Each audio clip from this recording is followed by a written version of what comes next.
વિદ્યાર્થી મિત્રો, આજે આપણે ભૂમિતિમાં પહેલું પ્રકરણ ત્રિકોણ વિશે આપણે જોવા માંગીએ છીએ.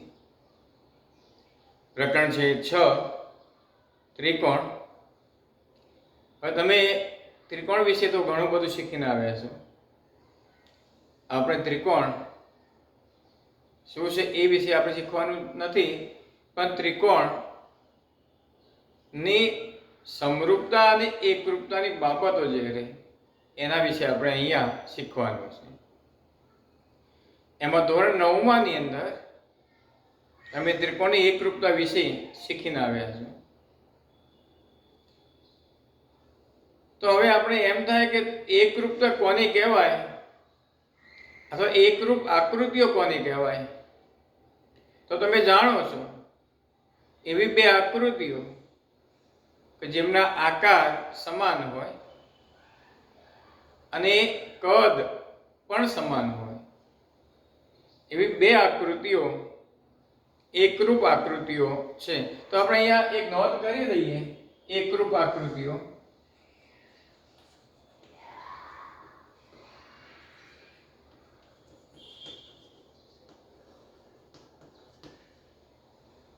તો અહીંયા શું કહ્યું આપણે?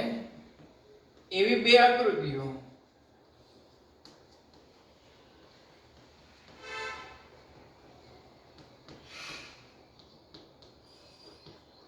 જેના એક લખો છો આકાર સમાન,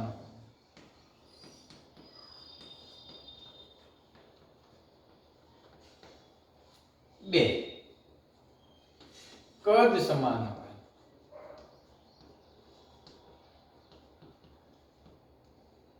તો એકરૂપ આકૃતિઓ માટે આ બે શરતો હંમેશા પાલન થવું જોઈએ કે એના આકાર સમાન હોવા જોઈએ, એના કદ સમાન હોવા જોઈએ. તો બે ત્રિકોણ માટે બે ત્રિકોણ એકરૂપ ક્યારે બને? તો આકાર અને કદ ક્યારે સમાન હોય? તો આપણે જાણીએ છીએ કે બે ત્રિકોણની અંદર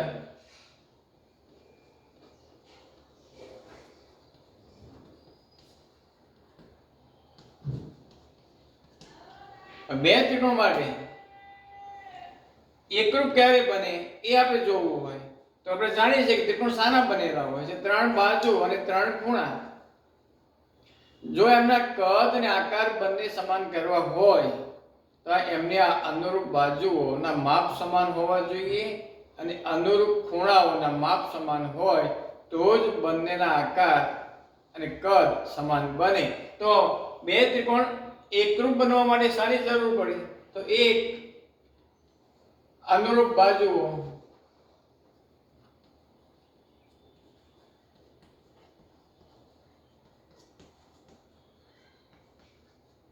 બે અનુરૂપ ખૂણાઓ.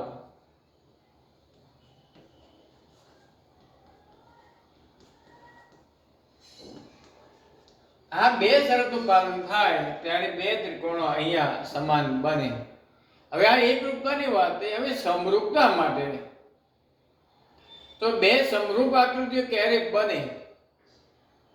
તો હું અહીંયા લખું છું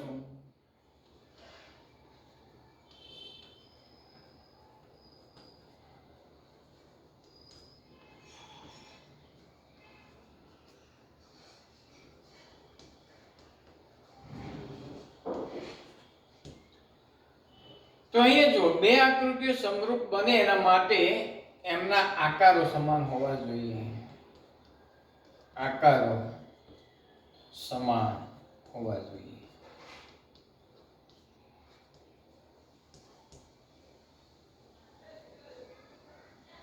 આકારો સમાન હોવા જોઈએ. એમના કદ સમાન હોવા જરૂરી નથી.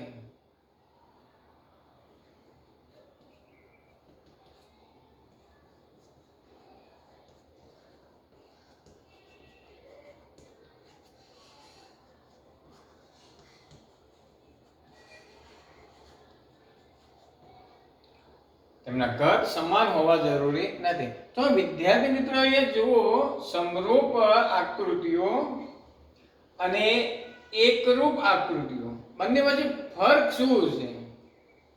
તો અહીંયા બંને આકારો સમાન હોવા જોઈએ, તો અહીંયા પણ બંને આકારો સમાન હોવા જોઈએ. અહીંયા લખ્યું છે કદ સમાન હોવા જોઈએ, અહીંયા લખ્યું છે કદ સમાન હોવા જરૂરી નથી. બસ આટલો તફાવત છે સમરૂપતા અને એકરૂપતાની અંદર. તમામ એકરૂપ આકૃતિઓ હંમેશા સમરૂપ આકૃતિઓ બને છે. તો અહીંયા લખીશું ત્રીજો મુદ્દો આપણે કે તમામ એકરૂપ આકૃતિઓ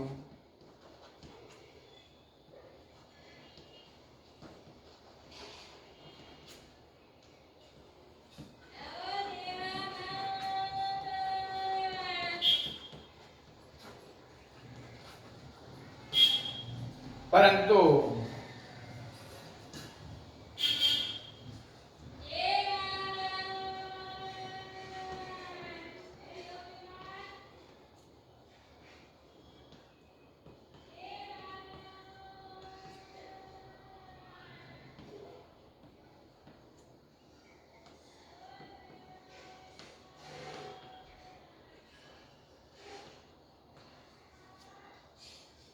તો અહીંયા લખ્યું આપણે કે તમામ એકરૂપ આકૃતિઓ સમરૂપ આકૃતિઓ છે, પણ તમામ સમરૂપ આકૃતિઓ એકરૂપ હોય એવું જરૂરી નથી.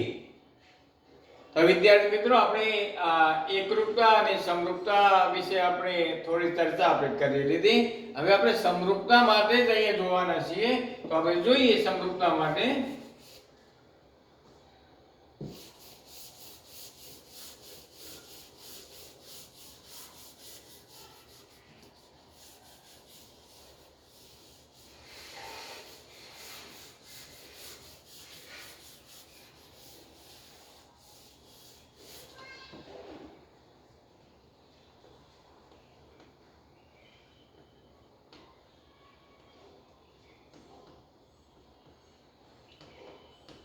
સમરૂપ આકૃતિઓ શબ્દ મેં લખ્યો છે. હું અહીંયા એક વર્તુળ દોરું છું.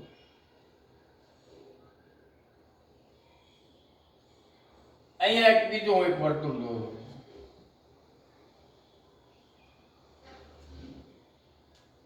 આ એક આકૃતિ. અહીંયા એક બીજી એક આકૃતિ દોરું છું. આ સમબાજુ ત્રિકોણ છે. અહીંયા એક બીજો એક સમબાજુ ત્રિકોણ દોરું છું.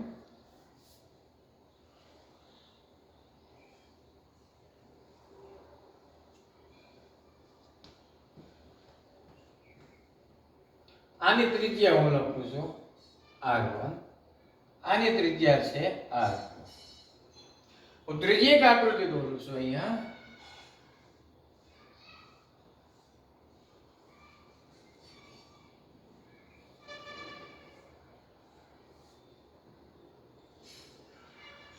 સમબાજુ ત્રિકોણ દોરે છે. આનું નામ છે ABCD, આનું નામ છે DEFG, આનું માપ છે 8, 8, 8 અને 8. હવે જુઓ અહીંયા બંનેના આકારો કેવા છે? સમાન. બંનેના કદ કેવા છે? આ નાનો છે, આ મોટો. બસ આટલું જરૂરી છે. કદ જ્યારે સમાન હોવા જરૂરી નથી, પણ કદ પ્રમાણમાં હોવા જરૂરી છે. જો આ એક શબ્દ આવે અહીંયા, કદ જે રહ્યું પ્રમાણમાં હોવું જરૂરી છે. અહીંયા બે વર્તુળની ગમે તેટલી ત્રિજ્યાને આપણે વર્તુળ બનાવીએ તો એનું કદ જે રહ્યું એ પ્રમાણમાં બની જાય છે. એટલા માટે આ બે આકૃતિઓ હંમેશા સમરૂપ આકૃતિઓ બને. અહીંયા જુઓ બે ત્રિકોણો છે. બંને ત્રિકોણ સમબાજુ ત્રિકોણ લીધા છે.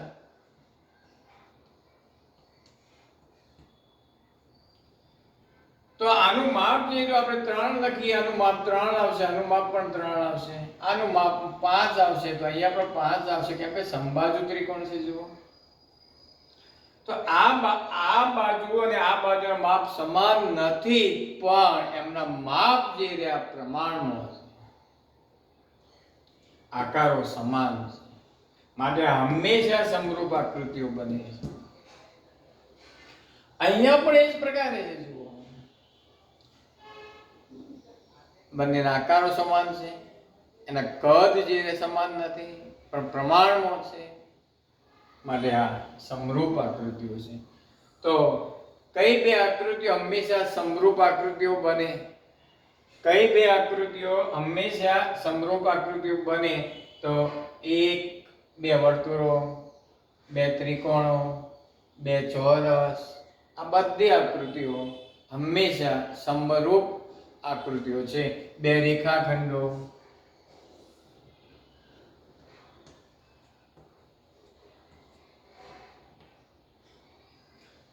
તો સમરૂપ આકૃતિઓ કઈ બની? તો આ બધી આકૃતિઓ સમરૂપ આકૃતિઓ હંમેશા, અહીંયા લખું છું, હંમેશા સમરૂપ હોય.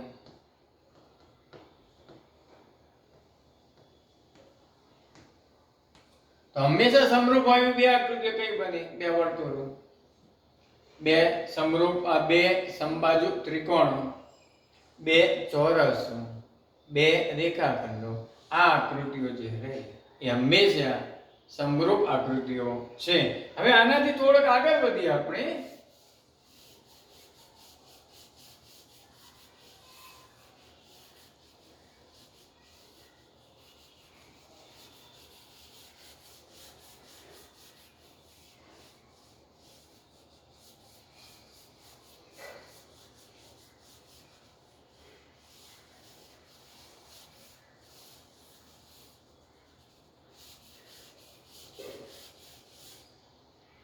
અહીંયા એક ઉદાહરણ લખું છું.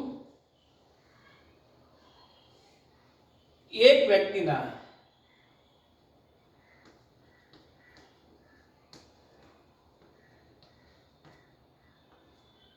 બાળપણનો ફોટો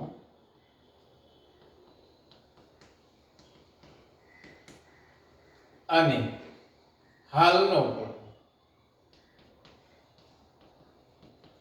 એમાં લખ્યું છે સમાન કદના બનાવવામાં આવે છે.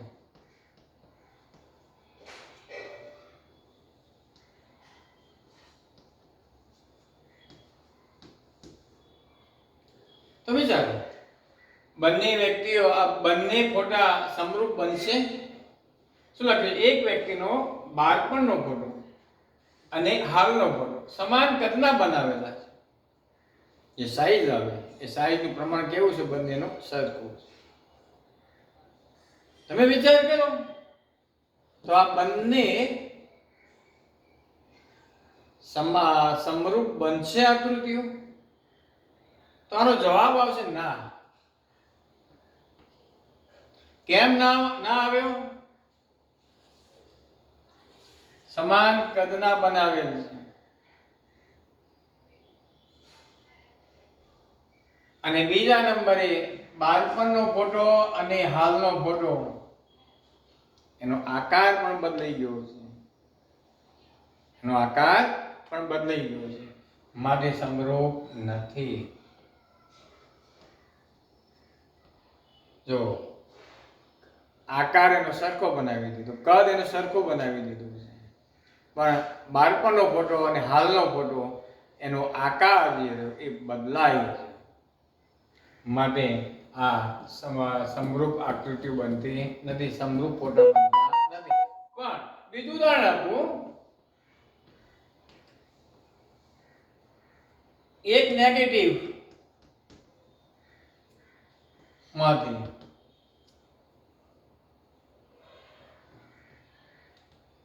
જુદી જુદી સાઈઝના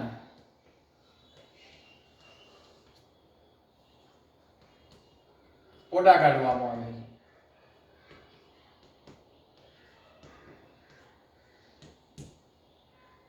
છે. તો ફોટા કેવા હશે?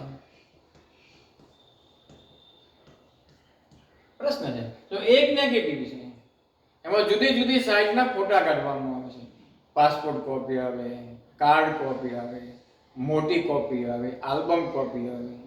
તો બધા જ ફોટા એક જ નેગેટિવમાંથી કાઢવામાં આવે છે. તો આ બધા જ ફોટા માટે આપણે શું કહી શકીએ? તો એક જ નેગેટિવમાં કાઢવામાં આવે છે, એનો અર્થ કે આકાર સમાન છે. આકાર એનો કેવો બને છે? સમાન. અને સાઈઝ જુઓ, મોટી કરવામાં આવે, નાની લેવામાં આવે, મોટી લેવામાં આવે, જુદી જુદી સાઈઝના લેવામાં આવે.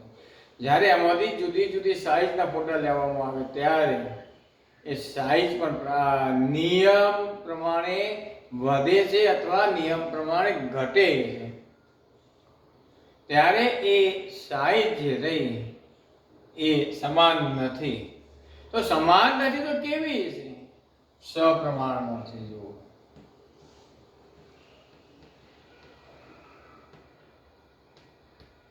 આ યાદ રાખો, સાઈઝ એની સપ્રમાણમાં ના હોય તો આકારો સમાન ન બની શકે, અને આકારો સમાન ન બની શકે તો સમરૂપ ન બની શકે. તો વિદ્યાર્થી મિત્રો, સમરૂપતા હોવા માટે બે બાબત જરૂરી બની. એક બાબત એ જરૂરી બની કે આકારો સમાન હોવા જોઈએ, અને બીજી બાબત એ જરૂરી બની એનું કદ સમાન નહીં પણ પ્રમાણમાં હોવું જરૂરી. જો શબ્દ કયો વાપરું છું? સમાન નહીં પણ પ્રમાણમાં હોવું જરૂરી. આ બે નિયમોનું પાલન કરે એવી તમામ આકૃતિઓ કેવી બને છે? સમરૂપ આકૃતિઓ બને છે. હવે હું અહીંયા કેટલાક ઉદાહરણ લખું છું.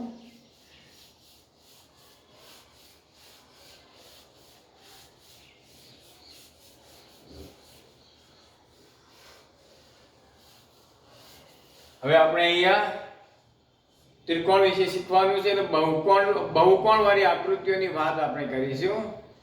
તો બહુકોણ વાળી જ્યારે આપણે આકૃતિઓની વાત કરીએ ત્યારે બે આકૃતિઓ એની બાજુઓની સંખ્યા હંમેશા સમાન હોય.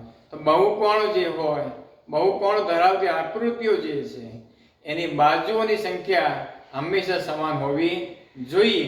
અને સમાન સંખ્યામાં બાજુઓ ધરાવતા બે બહુકોણો જ સમરૂપ બની શકે. એક 3 બાજુઓ વાળો હોય, એક 4 બાજુઓ વાળો હોય, એ ક્યારેય પણ સમરૂપ હોઈ શકે નહીં.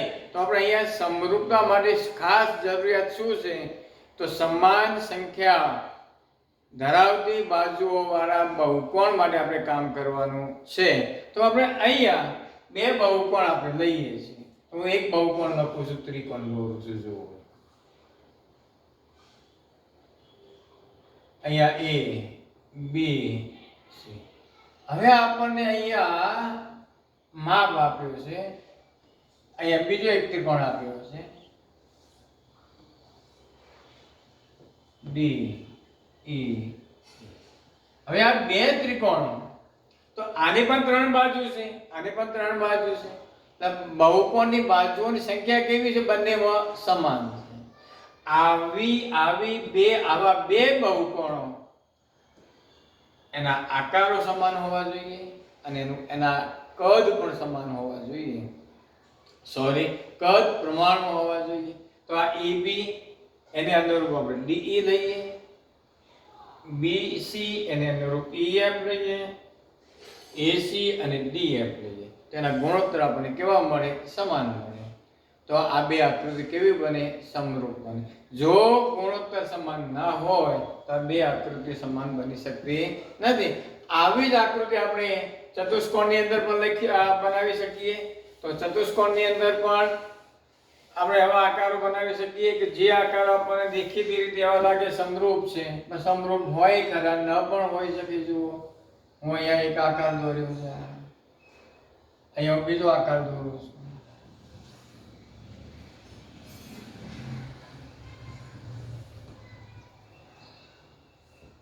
તો બંનેના આકારો સમાન જ છે, બંને સમલંબ આકૃતિઓ છે.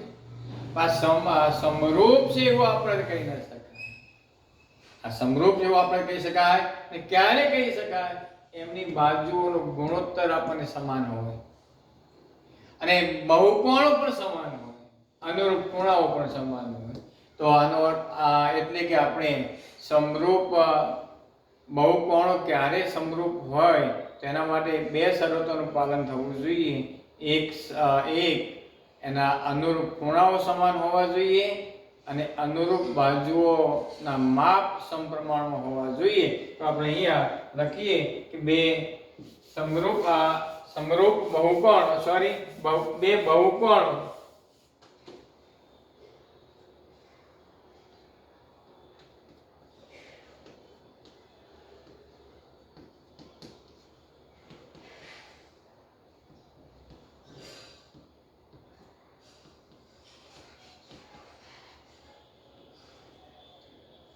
તો બે બહુકોણ સમરૂપ ક્યારે બને? એક પહેલો સમાન સંખ્યા વાળા બે બહુકોણ સમાન સંખ્યા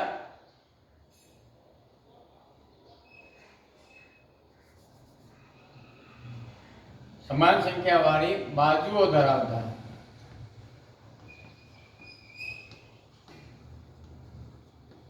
બે બહુકોણ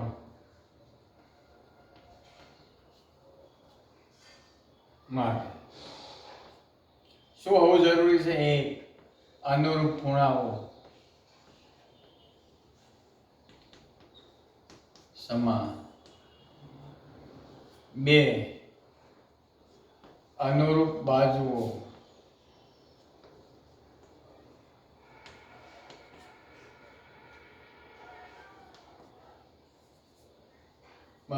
સપ્રમાણ. સપ્રમાણનો અર્થ શું થાય? બાજુઓનો ગુણોત્તર સમાન. તો અહીંયા લખું છું બાજુઓનો ગુણોત્તર સમાન. આ બે શરતનું પાલન થાય એવી તમામ બહુકોણ આકૃતિઓ સમરૂપ બને. હવે બીજા નંબરે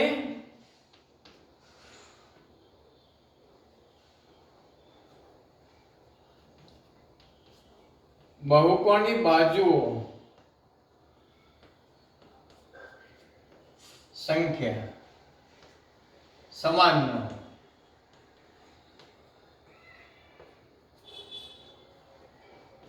તેવા બહુકોણો ક્યારેય સમરૂપ હોતા નથી. યાદ રાખો શું કહ્યું છે? બહુકોણની બાજુઓની સંખ્યા સમાન ન હોય તેવા બહુકોણ ક્યારેય સમરૂપ હોતા નથી. દાખલા તરીકે ત્રિકોણ અને ચતુષ્કોણ. જો આમાં બાજુઓની સંખ્યા કેટલી છે? 3. આમાં બાજુઓની સંખ્યા કેટલી છે? 4. આવા બે બહુકોણ ક્યારે પણ સમરૂપ હોઈ શકે નહીં. સમરૂપ હોવા માટે શું જરૂરિયાત બને? તો અનુરૂપ ખૂણાઓ સમાન હોય, અનુરૂપ બાજુઓ સમાન હોય. એટલે કે આ બે શરતોનું પાલન કેવી આકૃતિઓમાં હોવું જોઈએ કે જેમની બાજુઓની સંખ્યા સમાન હોય એવા બે બહુકોણોમાં આ બે શરતનું પાલન થાય એવી બે બહુકોણ આકૃતિઓ હંમેશા સમરૂપ બને. આજે આપણે અહીંયા સુધી જોઈએ સમરૂપ આકૃતિઓ અને સમરૂપ બહુકોણ કેવી રીતે બને છે એના વિશે આપણે જોયું.